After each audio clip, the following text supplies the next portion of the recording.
Halo, perkenalkan aku Ibnu Hafiz, aku dari Hubungan Internasional Universitas Udayana. Dalam video kali ini aku akan bahas sedikit mengenai evolusi geopolitik dari masa ke masa. Jadi berbicara tentang politik internasional, kita tidak bisa melupakan yang namanya geopolitik.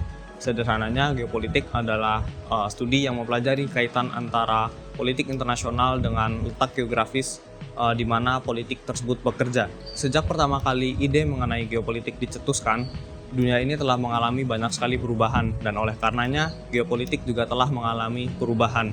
Setidaknya evolusi geopolitik dapat dibagi menjadi 3 periode. Yang pertama adalah periode sebelum Perang Dingin, yang kedua adalah selama Perang Dingin, dan yang ketiga adalah pasca Perang Dingin. Oke, yang pertama adalah geopolitik pada masa sebelum Perang Dingin, atau disebut juga sebagai geopolitik klasik. Pada periode ini, yang menjadi penekanan dalam geopolitik adalah teritori sebagai bagian dari kekuatan suatu negara. Jadi semakin luas teritori yang dikuasai negara, maka negara tersebut dianggap sebagai negara yang kuat. Selain luas wilayah, aspek lain yang menjadi perhatian adalah lokasi dan bentuk wilayah. Lalu yang kedua ada akses laut, yang ketiga ada rute transportasi, dan yang keempat adalah panjang serta karakter perbatasan. Geopolitik klasik ini juga mengalami beberapa perubahan. Pada awalnya yang dianggap paling penting itu adalah land power, yang menjadi perubahan kedua adalah sea power, dan yang terakhir adalah rimland atau peninsula power. Lalu yang selanjutnya adalah geopolitik pada periode Perang Dingin. Pada periode ini penguasaan wilayah atau teritori tidak lagi menjadi relevan, sebab yang menjadi fokus utama dari kedua blok yang sedang bersitegang ini adalah pengaruh politik baik blok barat maupun blok timur.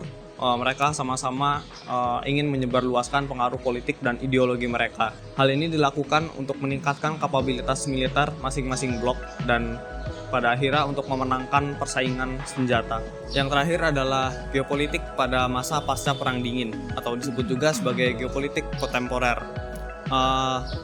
Runtuhnya Uni Soviet membuat Perang Dingin berakhir dan tidak ada lagi blok barat dan blok timur, sehingga sistem internasional yang awalnya bersifat bipolar kemudian berubah menjadi unipolar, dan kemudian mengalami perubahan lagi menjadi cenderung multipolar.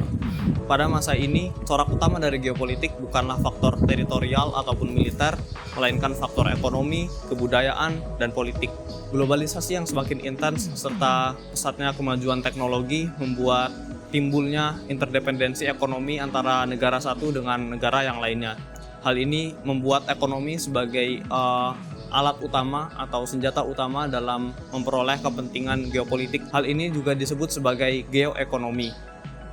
Oke, sekian video kali ini. Semoga bisa bermanfaat.